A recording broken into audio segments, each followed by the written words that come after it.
Are you searching for that voice of reason in these troubled times? Are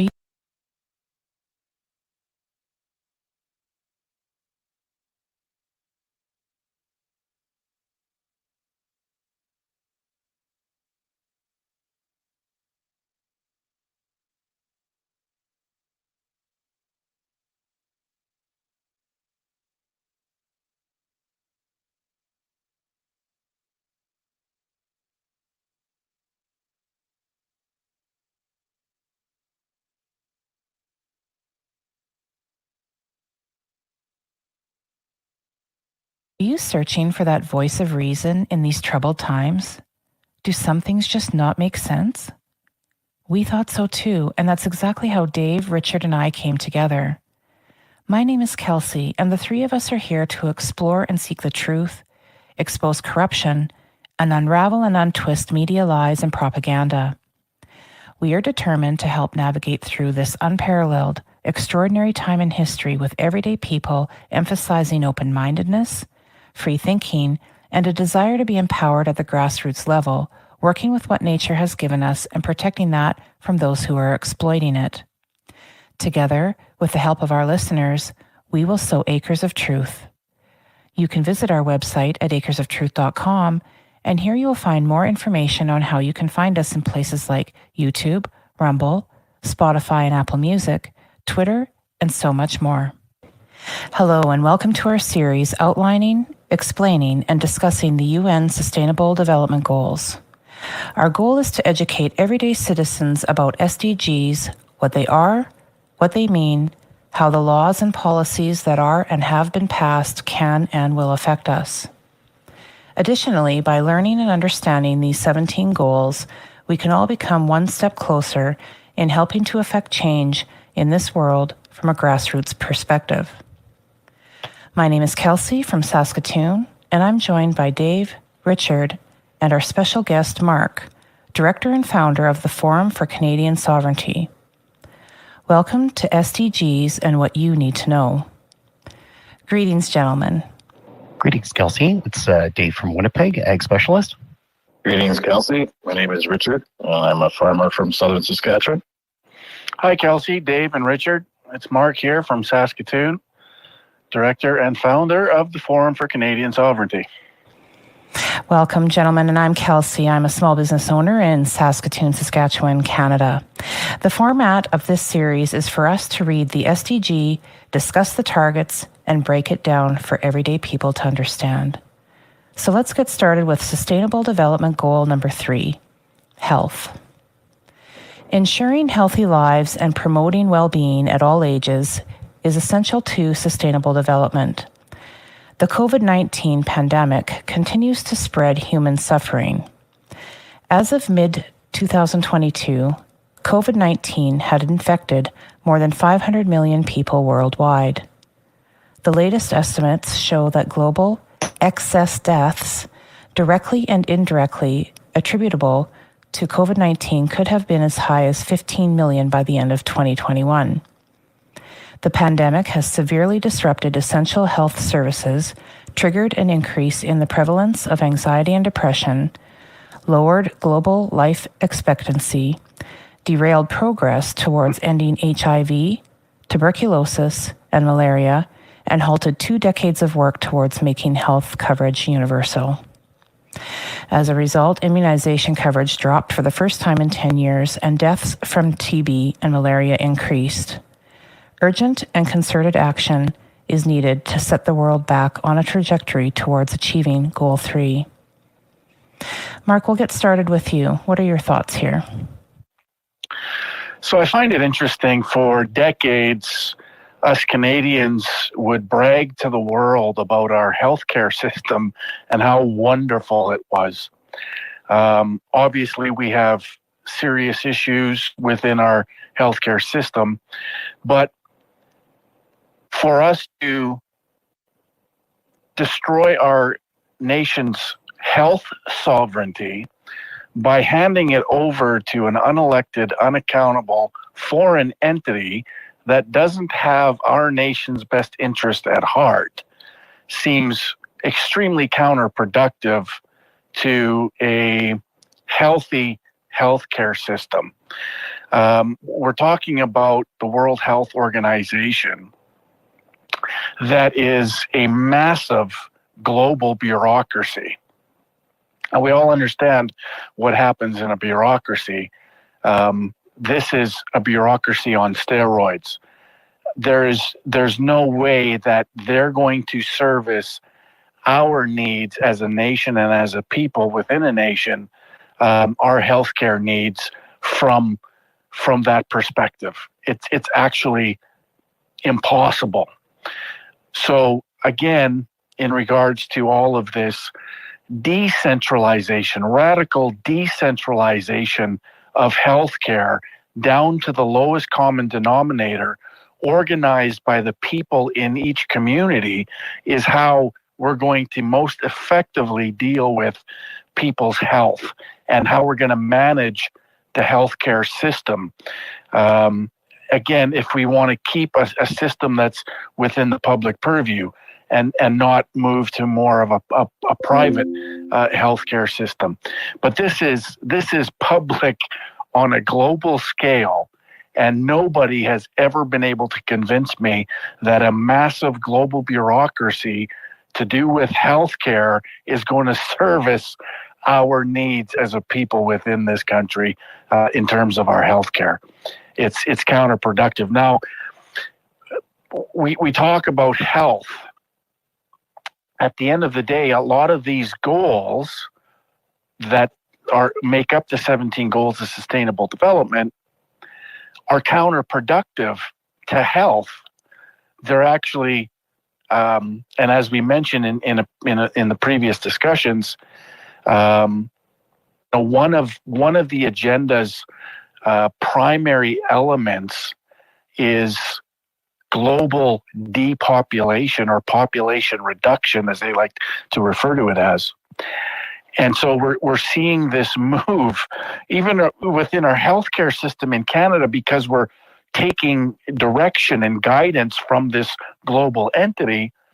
We're now incorporating euthanasia to our elderly, to our depressed, to our mentally ill people, and even just it's been hinted toward our poor, that if life is too hard because you're living in poverty, here's an easy way out. Like we've heard this discussion.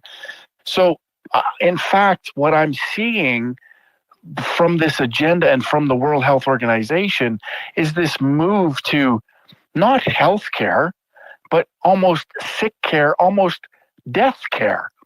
It's this move towards, depopulation of the planet. And literally in these people's mind, that is the answer, reducing the Earth's population from, say, 7 billion that we're at now to 1 billion.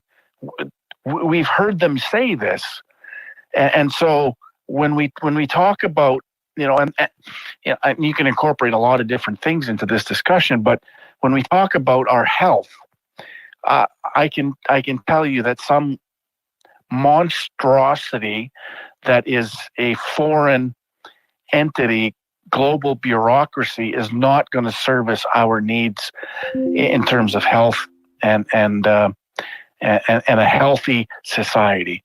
We have to radically decentralize our healthcare if we're going to serve the people that have paid taxes to ensure that they have healthcare that's going to represent their interests and represent their needs in terms of health. Yeah, I agree. We need doctors to have the freedom to, practice their medical practices and use the different resources that they need to cure patients. Not just this open the book and this is what you do. We moved through COVID. We've seen the medical system, a lot of good doctors be, removed or constrained because they ask questions.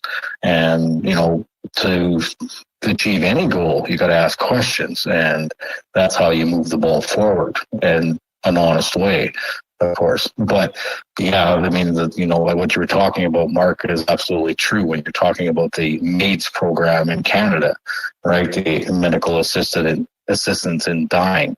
It is a system that is really quite scary to open up to humanity, because that really means, if you're not sustainable to what? At what bar are we going to let these oligarchs choose if you're not, self-sustainable, or if you're not, if you're not beneficial to the system? I mean, at what point, when you're encouraging people that if life's too hard for you, well, I'd say, you should probably turn to get some psychiatric help or something like that to make you feel better about yourself. But we don't even promote that. It's just go right to this, and that's really horrible. Sorry, I just want to jump in and add another element to this. So when we talk about, who's funding the World Health Organization, when Trump was in power, of course, he reduced that funding.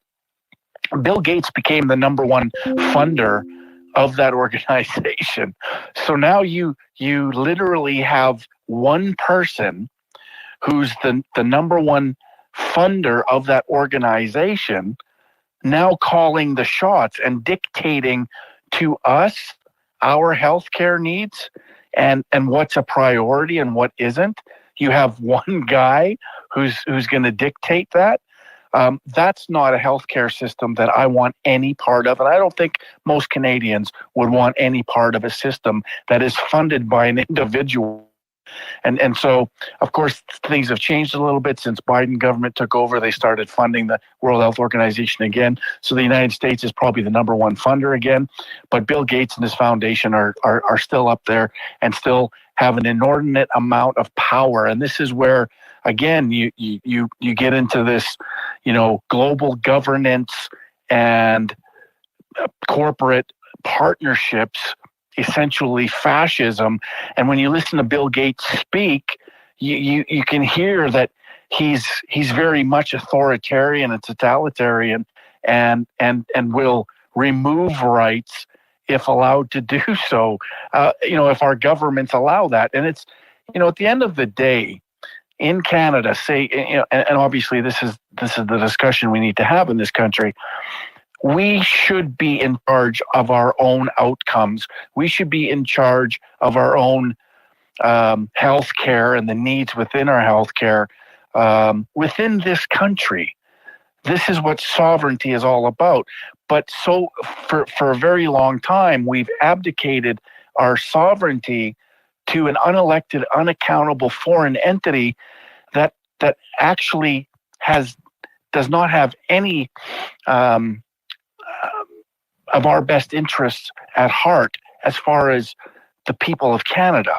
Their scope is global, so all of their decisions are global and has nothing to do with the best interest of the Canadian people. So it flies in the face of everything that Canadians cherish. And so I just find it to be absolutely ridiculous. Yeah, you're exactly right, Mark. This whole one size, everything fits all one approach doesn't work for Canadian populations. We have a demographic that's largely aging. We have a lot of baby boomers in there. And let's not forget that healthcare is our biggest expense for tax dollars.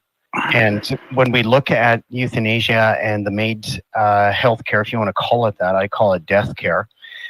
Veterans seeking medical help or mental help are being offered MAID, not once, not twice, but 3 times during their visit. And this is what our tax dollars are funding.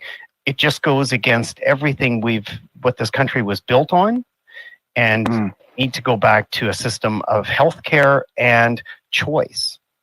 Do you want certain services? Are you willing to pay for them, whether it's private or public? We do need to have some choice in that. Currently, we don't. We have to leave the country if we want choices for some of our medical treatments.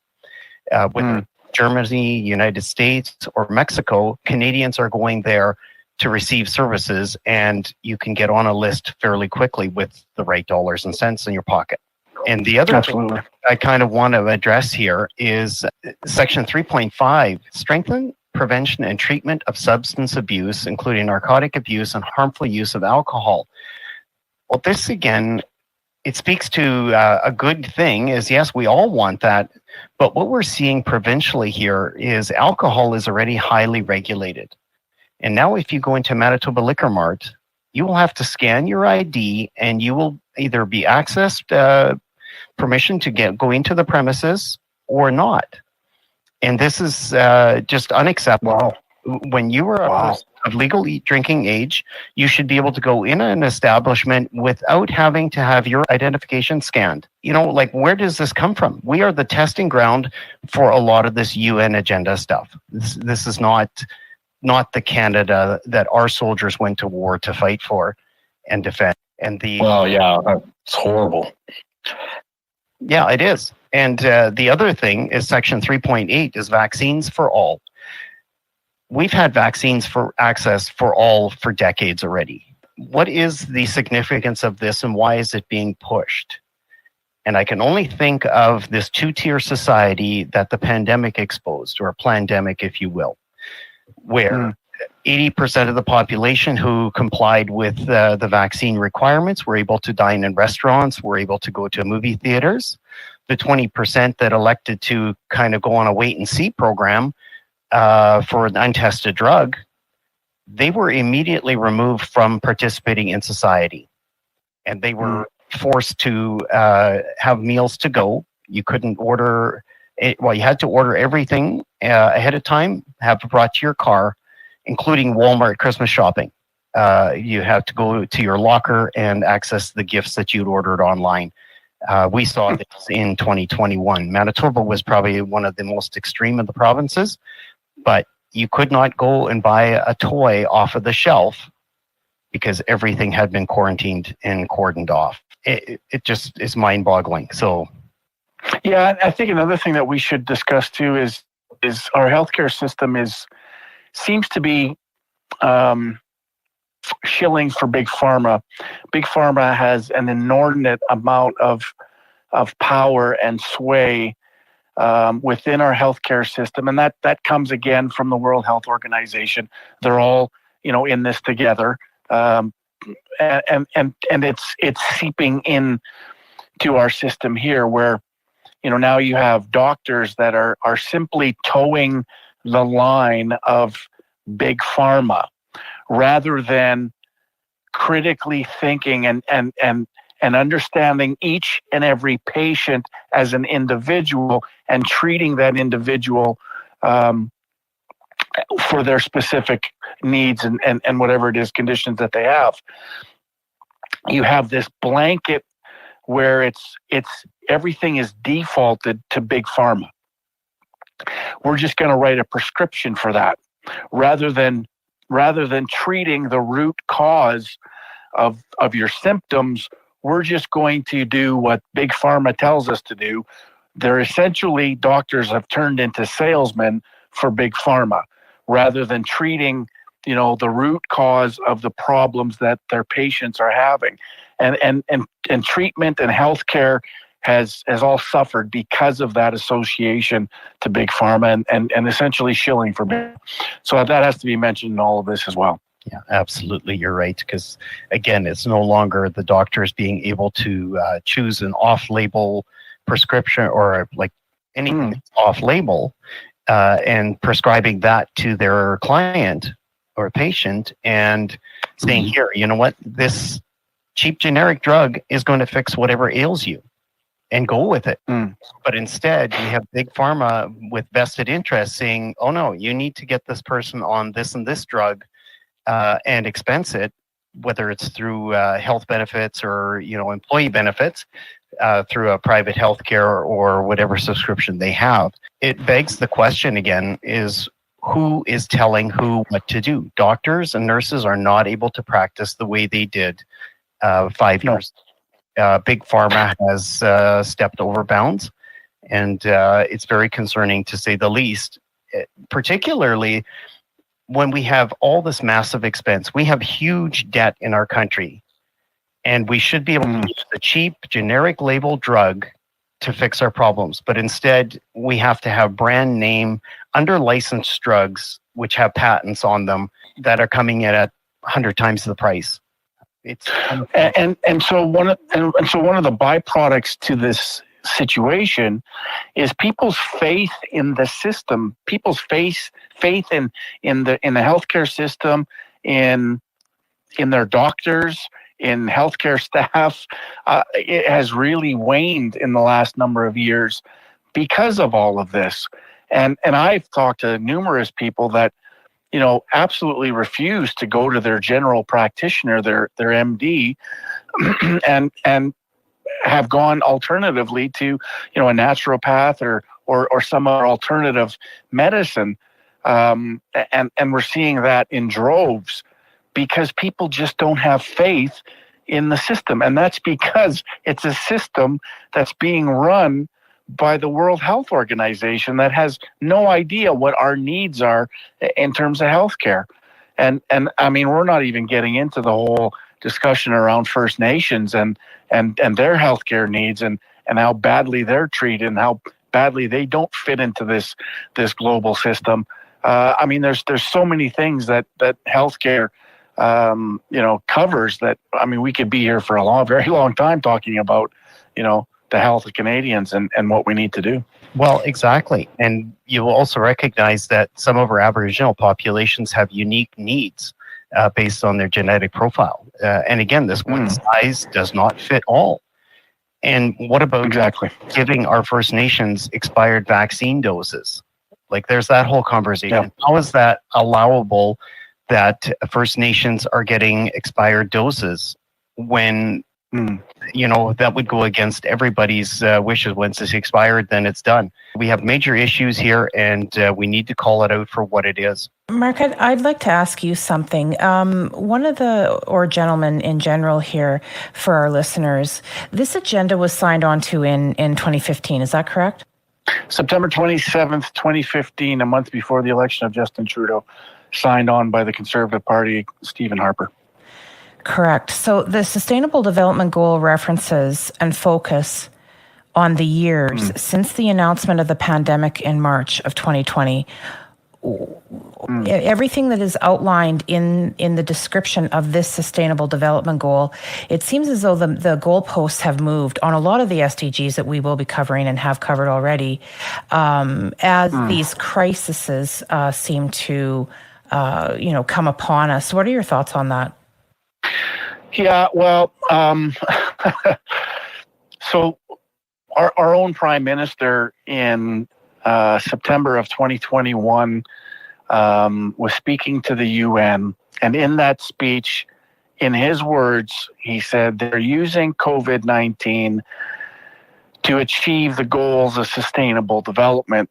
And those are the words that came directly out of our Prime Minister's mouth. At that time, it made him one of the most powerful conspiracy theorists in the country, because we'd been warning about, them doing this for decades and referred to and labeled as conspiracy theorists. So, and then his deputy prime minister, finance minister Chrystia Freeland, echoed the same sentiments, saying that in fact, yes, they're using COVID-19 as a mechanism to achieve the goals of sustainable development. So they're telling us this.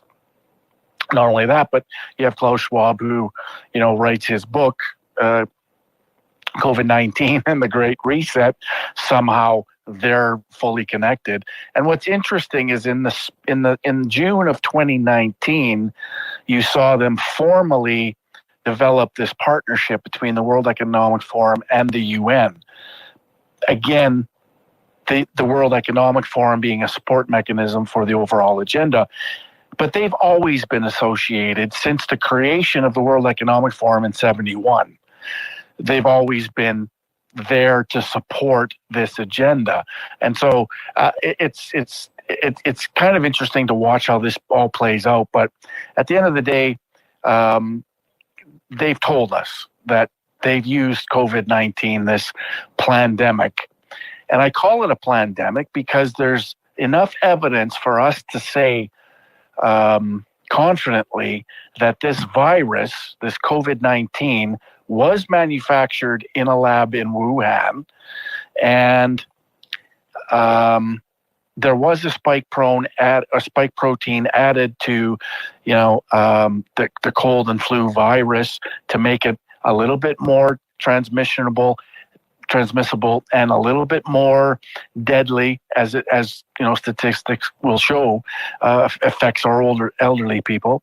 And so then, of course, from that, they needed to develop this mRNA jab, this experiment that they experimented on billions of people with. So all of it's tied together, and all of the fallout, all of the byproducts of this quote unquote pandemic, where we had lockdowns, we had businesses shut down and destroyed, livelihoods destroyed, jobs destroyed, and created this, this discriminatory society, and all the things that are associated with lockdowns and the trampling of our rights and freedoms and all these things. It's a social engineering and conditioning mechanism. That's exactly what it was used for. And we know this. They created it, and then they released it onto the population around the world through the military games in late 2019. And so, and then they run a desktop exercise called Event 201, preparing all governments around the world for what's coming in this pandemic. And it was all scripted. And then, a couple of months into the pandemic, Klaus Schwab already has his book written and is distributing it to all Western politicians. Here's the script. Make sure you follow it, and we'll be fine. And so this whole thing has been orchestrated. The whole thing has been coordinated, and it's all about, again, this achieving the goals of sustainable development and creating a situation where people who, and they've said it themselves, that in places like Canada, the United States, they would have never been able to convince the masses to give up the rights and freedoms that they gladly gave up in this scenario. And it's all about social engineering and conditioning the masses to accept this for what's yet to come. And they're far from finished. So that's the big picture. That's what we're dealing with. Yeah, and exactly. I think some of the smaller picture things where you talk about social engineering and creating new norms, we only need to look at what the pandemic kind of exposed here. We had half of the entrance and exits closed at major retailers. So at a superstore or Walmart supercenter, normally you would have two great big entrances and exits. Well, now everything was forced into one. Everybody was to go single line, go queue up on the sidewalk, go through, gates, your checkouts. Now everything had directional arrows on there. And this is all under the statement of we don't want transmission. Well, we all know that viruses can hover in closed spaces. So all we're doing is forcing everybody into a closed space rather than spreading it out, changing the HVAC system and removing the viruses, because that's how we get rid of them, in a farm setting. If we have a dairy barn that we've got a situation we need to control, well, we just turn on the exhaust fans and we move air through there like nobody's business. And we can put this virus outside of the environment that the dairy cattle are in. Here in grocery stores and supermarkets and whatever we did the exact opposite, or they did. And again, conditioning, stand in lines. We're being subjected to potential viruses, whether they were or weren't present. We're not going to argue that. But it goes completely against what common sense would tell you to do. But this is, again, conditioning people to line up. Yes, you have to have your barcode scanned. You have to scan your iPhone to go into the restaurant and enjoy your meal, or have your ID scanned at the liquor mart just to come in. While you've got 10 people in the line at minus 40 weather. That's what we had here a month ago. And I see people outside the liquor mart stacked out, and they're waiting to get in. By the time you actually get into the store, you realize there's only 10 people in the store, but you have more people outside in the queue. Like, how ironic is that? And it's just mind-boggling, but it is conditioning people to accept this is the tyranny. You have to wait in line to get a 6-pack of beer or a bottle of wine or even communion wine if that's your thing. So, or toilet paper. Toilet paper. Let's not forget that. Right. So it's interesting how all of a sudden, our distribution, we don't know how to deliver anything anymore. Our airports are an absolute nightmare. We don't know how to run an airport anymore. Right. All of these things somehow we forgot. Somehow we just lost track of how to run all these things. Out of the blue, it all just happens. It's all by design. It's all orchestrated. Again, it's all about conditioning. And toilet paper, when the thing first started, everyone's hair was on fire about toilet paper. It's killing free market capitalism once again, right? Yes. Is it's making this one, one brush system, and I realize that in lower developed countries, they don't have, as good healthcare systems, but they basically, to have the good healthcare systems, I'd say that here, us in the West and Canada, United States, and Canada's questionable in my opinion, but to have that good healthcare system, you have to have somewhat of that free market going on where people develop new technologies and so on and so forth. And there's the money that is not only there that is provided, but also there's the desire to go get it and develop, better things by basically making a one-class system. We know how that works out. That means it's like, well, we got the least on the pile and we got the highest on the pile, so we pick the middle.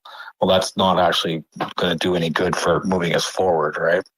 Well, and that raises an interesting point. When you look at the overall agenda and who voted for it and who's in favor of it, of course, most of the nations throughout the Western world, their governments just decided on behalf of the people that they're going to commit to this without informing the people. Now, on the other side of the scale, so you have the UN that's made up of 195 countries. 135 of those countries live under a present dictatorship or some despot or some form of communism. And naturally, they don't have a functioning healthcare system. So they're more than happy to sign on to an agenda that they're promised they're going to be delivered, much better services in terms of health. At whose expense? At the rest of the nations throughout Western civilization, at our expense. And again, this goes back to the redistribution of wealth. We're supposed to give up what we're expected and what we've paid into for decades. We're supposed to give that up so other nations can then benefit from our demise. This is why so many countries agreed to sign on to this agenda. And the rest of the Western civilized world, the first world, signed on to it out of virtue signaling, out of, because everybody else is doing it, we better do it too. And so, there it is. This is why we're suffering. This is why our healthcare is swirling the bowl. It's all about redistribution of wealth. It's all about destroying the first world, creating making us equal to the rest of the planet, second and third world. And this is where we're headed. We can see it as clear as day. And it's all about destroying Western civilization in the first world and making us all equal, poor, and dependent on some global governance model. Yeah, that's back to, SDG number 1 about, no poverty. Their goal in there, we didn't read it, but I encourage our guests that we'll be providing links, of course, to all the SDGs. And when you read the bullet points of it, it's like, in that one in particular, it was $1.25 a day. So what does that actually mean? So does that mean $1.25 a day? That means that us Western nations who have that making $20 an hour, we got to subsidize the other countries that are only giving $1.25 a day. I mean, what is that? I mean, right. So it's bringing everybody to poverty is what it's really doing, and they know it. Yes, 100%, and that's what they want, because when people are poor and desperate, they're much easier to control. I just wanted to shake things up here a little bit on one of the targets that is outlined in this health sustainable development goal. And it's 3.7. And for our listeners, in reference, if you go to the website un.org, this is where we're getting the information. It's right on their website. And Target 3.7 states by 2030, ensure and universal access to sexual and reproductive health care services, including for family planning, information and education, and the integration of reproductive health into national strategies and programs. That's the target, 3.7. So on the surface, and speaking of the poor countries, one could interpret that, this might be something that would be, a feasible and logical plan for the poorer countries. But as you know, we've certainly been seeing a lot of gender ideology trending in Western in the West here in the past few years. And we're seeing some very controversial concepts being discussed and introduced to children, which are confusing them about their sexuality, and therefore in our systems are seeking, these mutilation programs that are devastating to these children under 18 years old. Is this something that's directly related to to this particular sustainable development goal? Yeah, 100% it is. And again, this leads into population reduction. So when you put in SOGI, for example, sexual orientation, gender identity, SOGI, SOGI, you put that into the school system, as they have in British Columbia and other places, other jurisdictions, and you start to create confusion within the children that they don't know what they are. Are they trans? Are they gay? Are they, all of this confusion at a time when kids really don't need added confusion to their lives. And so if you can create that and this question in the children, then they're going to grow up most likely not participating in traditional family values or the nuclear family or reproducing or procreating, however you want to phrase it. They're most likely going to identify as, trans or bisexual or homosexual or what have you. This is a concerted effort. Now, of course, you're encouraging children to desecrate their bodies and to remove parts because they feel like they might be a girl, because they're being groomed by teachers, because they're being groomed by the system that's confusing these children. And it's all by design, and it leads into this population reduction. They want people to have less children. They don't want people buying into the nuclear family, traditional family values. They want people not to be procreating. This is all part of that. And it's of course attached to healthcare, because you have a healthcare system that's actively encouraging kids to remove body parts. And so it all leads again back to this pinnacle of the agenda, which is, population reduction and depopulation. So it's all connected, all of it. And you also have the connection of easy and open access to abortion. Yes, 100%. Hands down. And I'm going to jump ahead here just for 2 seconds, but target number 5.3, where gender equality talks about female genital mutilation. They want to eliminate that. This is, again, it's a direct contradiction to what the narrative is. So again, word salad, a good play on words. It sounds nice, but once you unpeel some of the layers, there's some really ugly things that reveal their head. And I want to dig into that. Absolutely. Perfect. Thank you. So, Kelsey, there's a video that you might want to incorporate into this that I have posted on my Twitter. It's pinned to my Twitter account. Of Dennis Meadows, and he really speaks. Again, he's one of the architects of this agenda, sustainable development agenda. He wrote the book Limits to Growth, which is the foundational piece supporting the development of the agenda. And he does a really good job in 2 minutes of clearly identifying what their goal is in terms of population reduction. He wants to reduce and believes And most of the people that are surrounded by him believe that they need to reduce the Earth's population from 7 billion to 1 billion. And, these are all mechanisms in achieving that. And this is one of the overall goals of the agenda in its totality. Yeah, great, Mark. We'll be sure to do that. And for our listeners, Mark's Twitter handle is Grizz Mark Friesen. So that's Griz Mark Friesen. And that's his Twitter handle, and you'll be able to find that there. And we'll certainly incorporate that into these documents and the information for our listeners. That's a wrap, folks. You've been listening to an Acres of Truth Special Edition podcast series. We would like to thank you so much for joining us in this journey. If you found this episode valuable, please share it with others on your social media platforms. Be sure to check out our website, acresoftruth.com, for more information on other podcasts and where you can find them.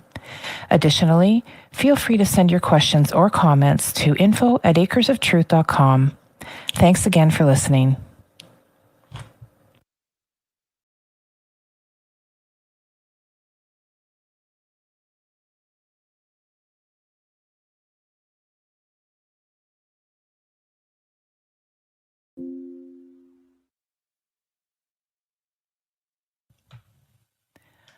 Are you searching for that voice of reason in these troubled times? Do some things just not make sense? We thought so too, and that's exactly how Dave, Richard, and I came together. My name is Kelsey, and the three of us are here to explore and seek the truth, expose corruption, and unravel and untwist media lies and propaganda. We are determined to help navigate through this unparalleled, extraordinary time in history with everyday people emphasizing open-mindedness, free thinking, and a desire to be empowered at the grassroots level, working with what nature has given us and protecting that from those who are exploiting it. Together, with the help of our listeners, we will sow acres of truth. You can visit our website at acresoftruth.com, and here you will find more information on how you can find us in places like YouTube, Rumble, Spotify and Apple Music, Twitter, and so much more. Hello, and welcome to our series outlining, explaining, and discussing the UN Sustainable Development Goals. Our goal is to educate everyday citizens about SDGs, what they are, what they mean, how the laws and policies that are and have been passed can and will affect us. Additionally, by learning and understanding these 17 goals, we can all become one step closer in helping to affect change in this world from a grassroots perspective. My name is Kelsey from Saskatoon, and I'm joined by Dave, Richard, and our special guest, Mark, Director and Founder of the Forum for Canadian Sovereignty. Welcome to SDGs and What You Need to Know. Greetings, gentlemen. Greetings, Kelsey. It's Dave from Winnipeg, Ag Specialist. Greetings, Kelsey. My name is Richard. I'm a farmer from southern Saskatchewan. Hi, Kelsey, Dave, and Richard. It's Mark here from Saskatoon, Director and Founder of the Forum for Canadian Sovereignty. Welcome, gentlemen, and I'm Kelsey. I'm a small business owner in Saskatoon, Saskatchewan, Canada. The format of this series is for us to read the SDG, discuss the targets, and break it down for everyday people to understand. Let's get started with Sustainable Development Goal number 4, quality education. Providing quality education for all is fundamental to creating a peaceful and prosperous world. Education gives people the knowledge and skills they need to stay healthy, get jobs, and foster tolerance. The COVID-19 outbreak, however, has caused a global education crisis. Most education systems in the world have been severely affected by education disruptions and have faced unprecedented challenges. School closures brought on the pandemic have had devastating consequences for children's learning and well-being. It is estimated that 147 million children missed more than half of their in-class instruction over the past 2 years. This generation of children could lose a combined total of $17 trillion in lifetime earnings in present value. School closures have affected girls, children from disadvantaged backgrounds, those living in rural areas, children with disabilities, and children from ethnic minorities more than their peers. I'd like to turn the mic over to Mark at this time to begin our discussion. Yeah, so, here we go again, hyper-centralization of our education system so they can control from, again, an unelected, unaccountable foreign entity developing curriculum, developing indoctrination centers from a global perspective so that all children around the world are all indoctrinated with the same, indoctrination and the same curriculum. And our children are our future. And what we teach them has to be up to the parents. Again, it's this lowest common denominator, this radical decentralization that will best serve our children and what they're learning in school, rather than a global, hyper-centralized, dictatorial curriculum that's set for everybody. So everybody's a robot, everybody's programmed, and speaking of robots and programmed, and we also have the transhumanism element that's going to work its way into our education system. And I mean, there's so many things that we have to be, and people need to be made abreast of and understand what's coming. But at the end of the day, it has to be developed. The parents have to take a leadership role in what curriculum is being taught to their children while their children are at government-run schools.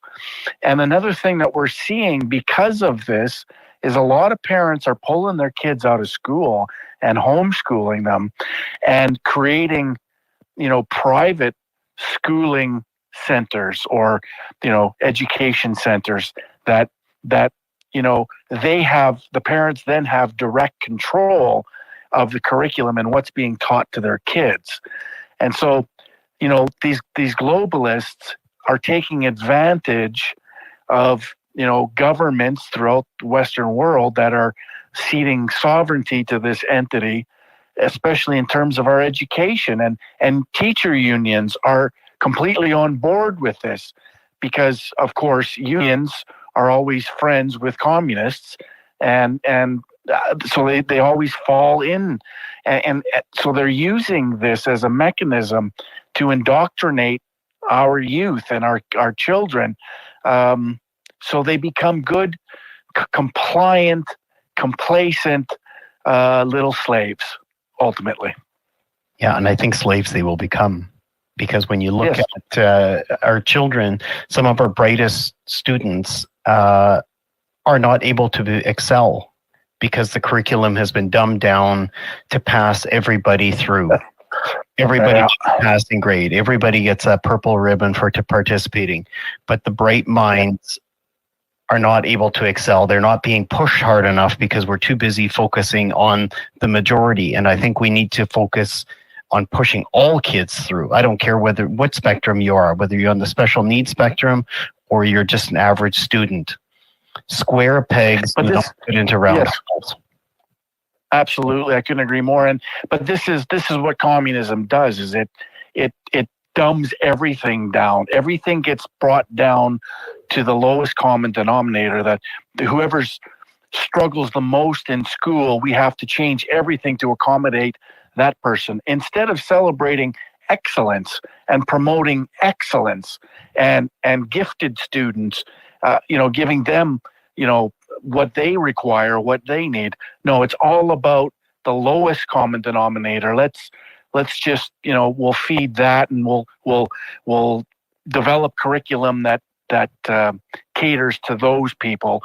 And the rest of us suffer, and the rest of society suffers, because when you have these kids that graduate from high school or graduate university, they're so fully indoctrinated, they're so fully entitled, they're so uneducated and dumbed down because of our system. catering to, again, that lowest common denominator. There is no excellence. There is no, achievement. There's no celebration of excellence, and it's extremely detrimental to society as a whole. Yeah, and our university students are graduating with more debt loads than we ever have historically. This is, it'll take them the next 10 years to repay back their student loans. The costs are just astronomical. And to your point about the parents here, this is a very valid point, and I really want parents to get involved, to be empowered to do so, but they're being stonewalled. When they attend the parent meetings, they are given a microphone for 2 minutes and then they get shut down. And that is not right. A lot of parents aren't public speakers. They aren't very good at vocalizing their concerns. And 2 minutes just is not enough. They give them, about a minute for introductions, and then you need to hit all your targets in the next minute. It's impossible. And when you are given, most parent meetings, you have 4 to 5 a year in a school semester, and the parents are not being given a voice. It's very shocking that the unions, that the principals are allowing this to happen in their schools, and in fact, they're the ones shutting it down, because many of the principals are sitting on these boards as well, and we need parents back in on it. Yes, and it's a system that's been created to exclude the parent. It's by design, because when you exclude the parent, it becomes this blob, right? And run by the boards, and this is why I stress it's incredibly important that we as citizens and residents of particular provinces re-engage and take back our responsibility that we've abdicated to organizations, we've abdicated to politicians for decades, thinking they had our best interests at heart, when in fact they've only used that we've abdicated our responsibility to them to then institute things that we're seeing. And so parents, citizens need to re-engage and take back their responsibility. It's incredibly important. And I think a lot of people have been conditioned to not get involved, and they see the education system as daycare for their kids. So both parents can go and work and pay the bills. And this is the broader discussion around the economy. We live in this economy now where you can't survive on single income like you used to be able to, and one of the parents maybe stay home and raise the kids and be there for the kids when they come home from school, and question the teachers and question the school and be involved in parent-teacher interviews and associations and all these things. There's just not enough time in a parent's life to do that, it seems, because of the economic system we're in, where both parents are working, both parents are exhausted when they get home from work, and they're lucky, there's food on the table for the kids when they get home from school. Lots of challenges. You have extracurricular as well, so that whether that's one night a week per child, let's say you have a household that's got 2 or 3 children in there, perhaps 4, you're committed to doing that event, and that often means a commute as well. So if your son or daughter is in hockey that requires a 25-30 minute commute, this is going to be challenging. The other thing is on section 4.2, the target there is to pre-primary education. And you talked about abdicating responsibility. This is exactly what it does. It forces young children, basically they're still breastfeeding, then they're already being shipped off to daycare and pre-primary education centers, again, to conform to this mold that they perceive as being best for our children. And I can't see anybody knowing what's best for my child other than myself in my home environment. This is our responsibility as parents, and we need to take that very seriously. It's actually kind of dehumanizing a population to make the oppression real. And what I mean about that is basically,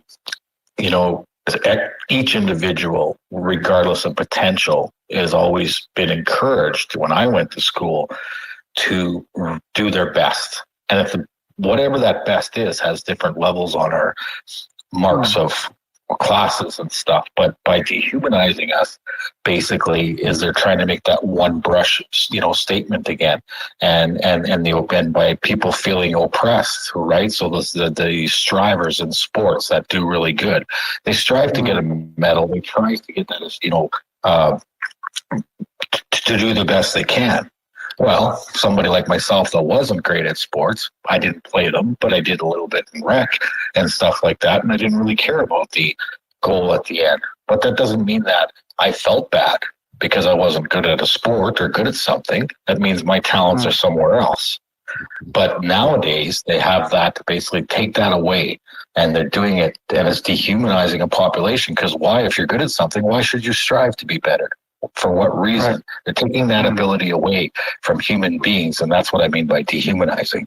And I think about the university in section 4.3, where they want affordable universities for all students or all people, which is admirable. But when you look at our universities and our post-secondary education sectors, they are extremely top-heavy with administration. It's incredible how top-heavy they are. Because the pandemic, again, exposed what we can do as teachers and professors online. With minimal equipment and a webcam, we could be teaching classrooms of 200, 300, 500 students at any given time. And all as they needed at their end was an internet connection and basically a smartphone. So for us to have these great big buildings, these huge facilities, all these nice things, they are nice, and I'll give them that. But it costs money to run these organizations. And again, it's tax dollars that pay for it, way above and beyond the tuition costs. And our tuition costs are going up every year, 3.5% last year.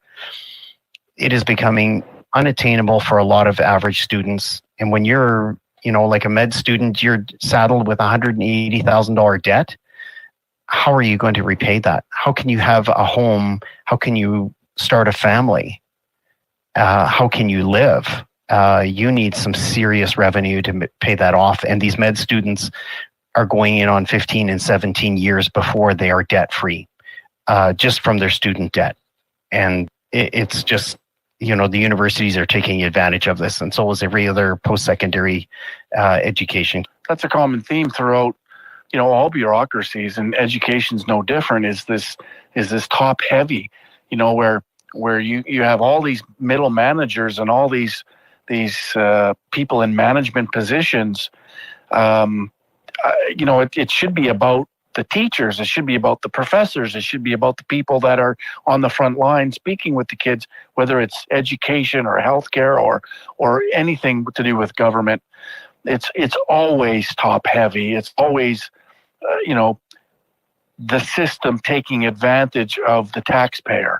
It's always like that. And that's, and now we're moving into something that's even a larger bureaucracy. On a global scale, it's just we're headed in the absolute wrong direction. Again, it has to be, with education, it has to be the parents dictating to the schools, to the teachers, what you're going to teach my children, what I want my children to be taught, because I'm the one paying taxes here. And we have to take back that responsibility and hold our governments accountable, that are controlling these education institutions and being steamrolled by unions. We need strength, we need courage, we need conviction, we need governments that are going to represent the best interests of the people and the individual rather than the collective. Well, and we're being steamrolled into worthless diplomas and degrees.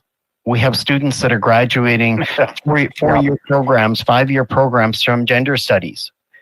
There is no career in gender studies beyond 1 or 2, let's say, that work for the Liberal government or, are doing some gender equality study for the next airplane design or something like that.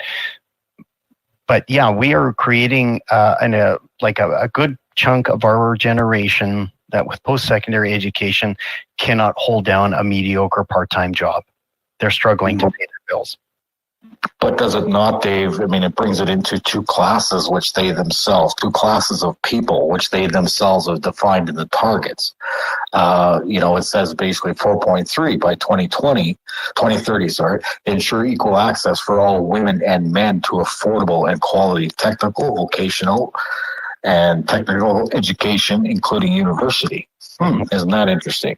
But then you go read 4.5 and it says eliminate gender disparities in education to ensure equal access of levels of education for vocational training and for the vulnerable, including persons with disabilities, Indigenous people, and children with vulnerable situations.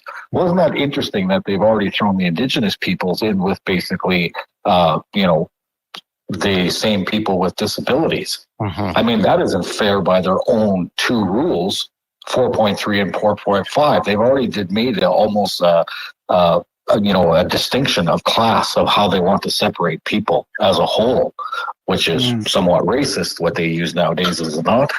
Well, you're exactly right, because they are discriminating based on gender. And so there's a lot of fields and a lot of careers that are particularly suited to one gender, whether it's a male or female. We have, look at nursing. It's predominantly women that are in that field. Men are not typically interested in that field. And you look at agriculture, that is shifting now a little bit, but that was typically a 70-30 split. We're narrowing on 50-50 now, but you go to mining, you look at some trades, plumbers, that is primarily dominated by one industry, or like by one gender. Same with welders. How many female welders do you see on the pipelines? I haven't seen any. So, are you suggesting there's only two genders? Are you a bigot? Oh, Mark, you know me. There's a can of worms. Soup, and okay. So let's look at biology. In 50 years or 100 years or maybe 1,000 years, when an archaeologist is going to come and excavate my body, perhaps Kelsey's body or yours, and we're going to look at the bone structure, and we are going to come up with two genders just because you chose. That's science. We can go feelings. Not my feelings. Nope. Go dig up King Tut and tell me what gender he's at. Or she's at. You decide. You had to throw that in there. Oh, I would. Well, but that's what they're doing, and this is how they indoctrinate, a culture. This is how they change culture, is through education, through our school system, and through our children. And this is how they've managed to be so successful at what they've done over decades. Yeah. And it's through our education system, because parents have abdicated that responsibility to other people. Yeah. And we need to take back that control. We need to take control of our schools, and we need to dictate to the teachers what they're going to teach little Johnny and little Susie. One last point here on the homeschooling and the trend we saw in Manitoba.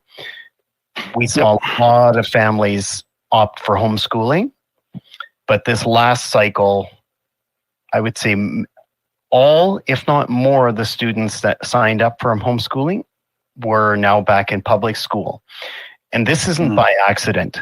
The families were squeezed, they were pushed financially, and they were burdened with a job that they were never, that they didn't grow into. Suddenly, they've got 2, 3, 4 children at home, and they had to figure out a whole new schedule.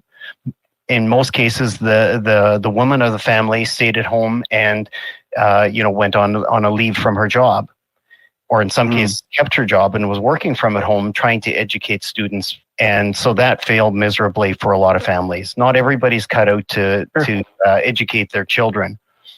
But that's not to say that we need to neglect our public schools by letting them go for a free-for-all and we just take out our kids and homeschool them. We need to uphold our educators and our education system to a much higher standard and not let them get away with what they're getting with now with this gender ideology and all this other nonsense that's coming through the way.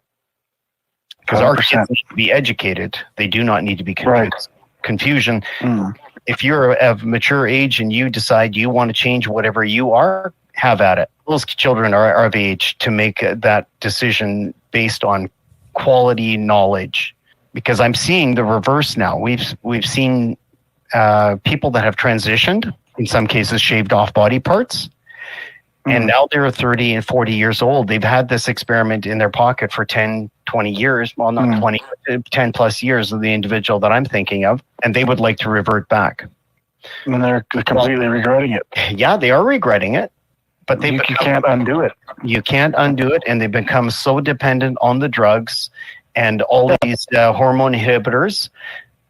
Yep. Now it is difficult, if not impossible, to undo, and it's coming at the expense of everyday citizens because, again, this falls under healthcare. Why are we paying for gender reassignment one day only to remove it the next day and bottlenecking our healthcare system with this nonsense for people that didn't know what they were getting themselves involved in? When you're looking at the education system, which we should hold in the highest regard to make sure the standards are kept. But at some point, I kind of question, because although I haven't seen it with my own eyes, but I've seen different articles, I think out of Ontario, that, students that want to call themselves a cat, so they're installing litter boxes. And it's like, so at what point do the educators say, I think we have a mental problem here. Maybe this student needs a little bit of psychiatric evaluation. But no, you promote that instead because anybody can feel good to do whatever they want. And that to me is a mental problem. And that's really, I think, of what a lot of these, because of what we're seeing, a lot of problems in the world is this mental issue that is promoting craziness. So I don't know. That's just my opinion. Yeah. Well, Richard, this reminds me of years ago when I was in school, and perhaps they're still doing it today, is a spirit week. So for 1 week, you could dress up whatever costume you wanted to be, whether you wanted to be Superman, Wonder Woman, you wanted to be Catwoman, you wanted to be whoever. That was the week to do it. And when the week was done, that was done. And next week, we're back in school doing things. You guys know I like to shake things up a little bit, and I know we've exhausted this subject, but I just wanted to talk a little bit about the education system and the indoctrination that's happening in it, both for our youth and our post-secondary education. One of the things that came to my attention quite unexpectedly back in circa 2013, 14. Actually, it was probably more like 15, I guess, leading up to the election of Justin Trudeau. My daughter, and as a single mom and parent, we're a very busy family. I have 2 athletes in my family.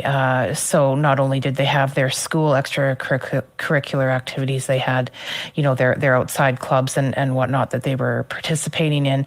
Not to mention I was working full-time managing another business at the time. So, it can be very easy for things to fly over our heads when we're busy and we're, grinding away and whatever. And I will always, encourage parents and those of the parents that are listening to this right now. I couldn't more strongly encourage more than ever now to ensure you're having conversations with your children and you're keeping the lines of communication open. My daughter came home from school one day and asked me this. She said, "Mom, why are the teachers pushing Justin Trudeau down our throat?" And that was the day that everything stopped for me. I had no idea.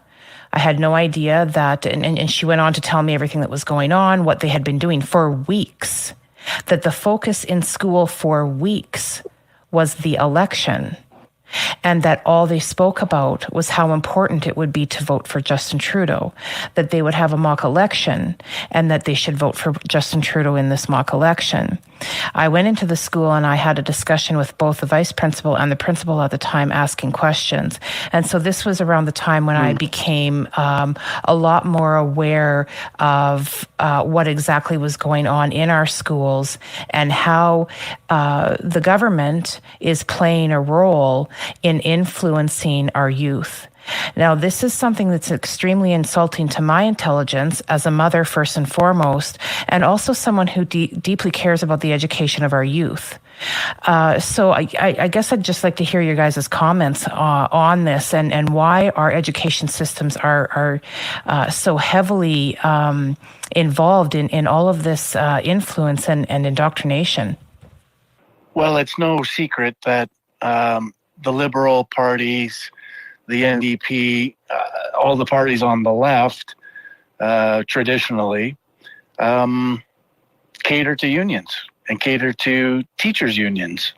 And so their natural delivery to the children, to their students, is to promote the parties or the government that's going to be most beneficial to their career and to their bank accounts. And so, I mean, I've experienced this for a very long time. Most of my adult life, I've seen that corruption within government services, education, healthcare, you name it. It's all run by unions, and the corruption between unions and government is rampant. And this is why unions play such a large role in this agenda. And this is why they need the unions to be on board to help promote this agenda. And rest assured, they are. Because, again, it's all about the collective, right? It's not about the individual. It's about the collective. And so it's sort of a natural happenstance that you have unions that pander to Liberals or NDP or whoever the government is of the day in each province, and then rail against, the quote unquote conservative, even though there's really the establishment conservative is so far to the left because they've all agreed to this agenda and naturally are dragged to the left by this agenda, which is, the Communist Manifesto on steroids. So it is what it is. And so, again, it has to fall back on the parents. The parents have to be involved. The parents have to re-engage. The parents have to take back their responsibility and start dictating to these teachers and teachers' unions what they're going to teach their children, and keep politics out of it. You're not there to promote your party or promote, your career. And so, Mark, I'm going to throw this at you here.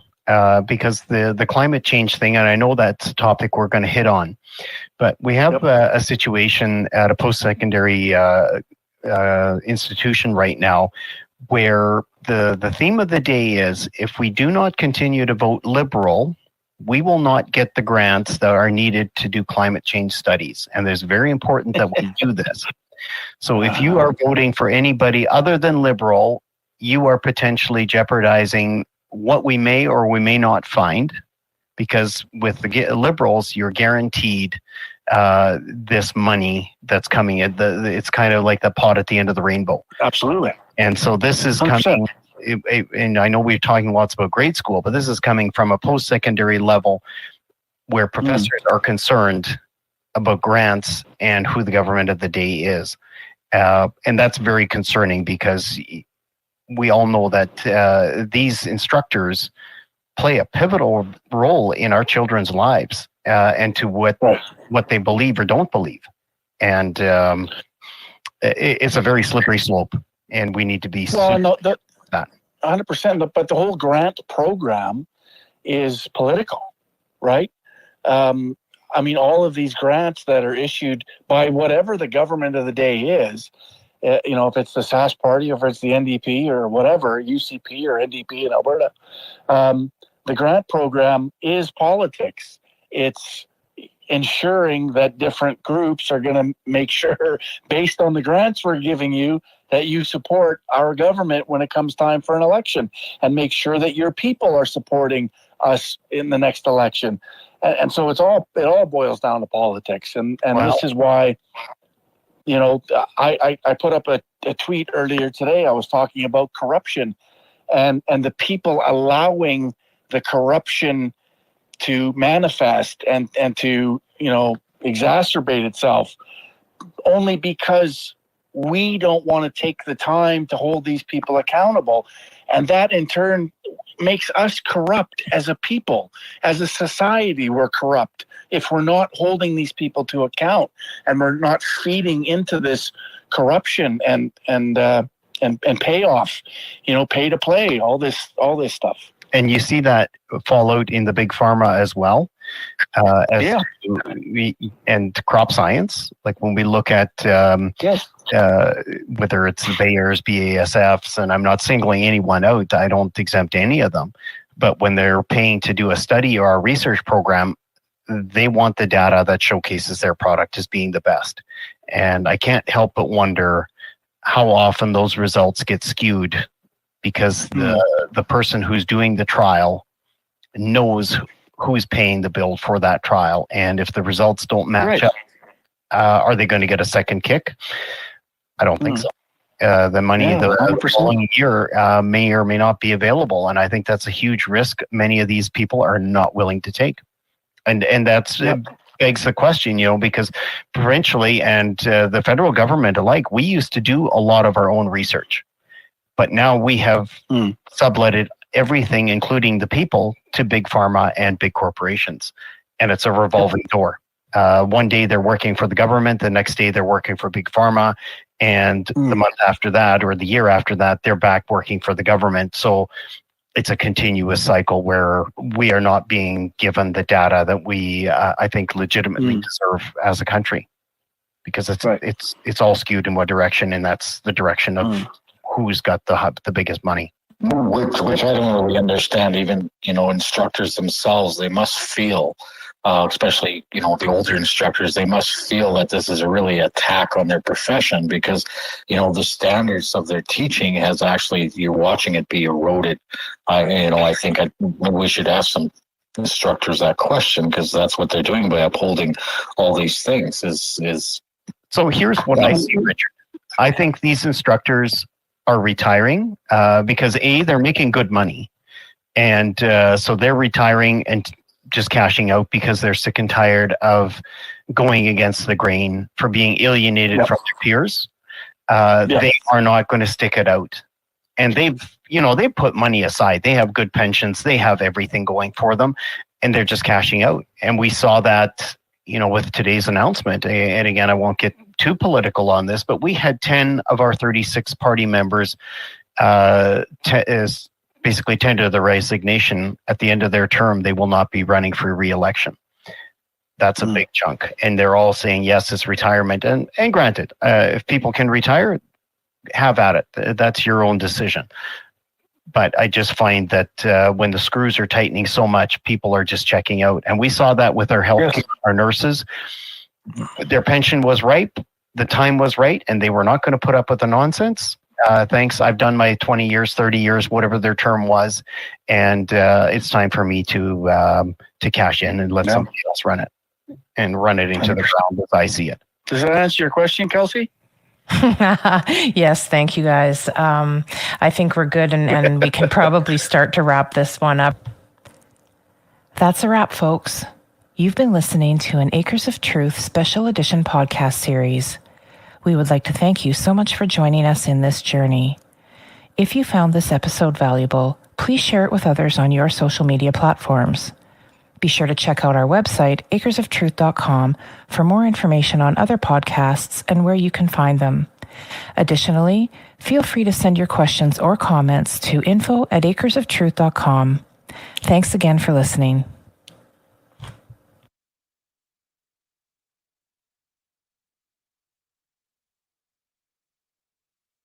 Hey everyone, Kimberly Guilfoyle here, and welcome to my Rumble channel,